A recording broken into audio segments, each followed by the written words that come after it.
আপনার 1 বছর আগে ডিলিট হয়ে যাওয়া ফটো এবং ভিডিও আপনি চাইলেই কিন্তু 1 মিনিটের মধ্যেই ফিরিয়ে আনতে পারেন। তো চলেন দেখে আসি আপনার ডিলিট হয়ে যাওয়া ফটো এবং ভিডিও কিভাবে রিকভার করবেন। ডিলিট হওয়া ফটো এবং ভিডিও রিকভার করতে হলে আপনাকে সর্বপ্রথম যাইতে হবে প্লে স্টোরে। প্লে স্টোরে আসার পর এখানে আপনাকে সার্চ করতে হবে ডিলিট ফটো রিকভারি। সার্চ করার পর এখানে যে অ্যাপটি দেখতে পাচ্ছেন ফাইল রিকভার ফটো রিকভারি, এই অ্যাপটি আপনাকে ডাউনলোড করতে হবে। ডাউনলোড করা কমপ্লিট হয়ে গেলে আপনাকে অ্যাপের মধ্যে প্রবেশ করতে হবে। অ্যাপের ভিতরে আসার পর আপনাকে এখানে যতগুলো পারমিশন চাই সেই পারমিশনগুলো এখানে অ্যালাউ করতে হবে।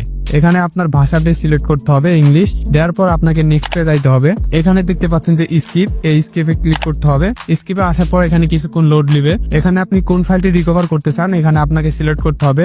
আমি এখানে ফটো রিকভার করব, সেজন্য আমি এখানে ফটোতে ক্লিক করব। এখানে আপনাকে ক্লিক করতে হবে।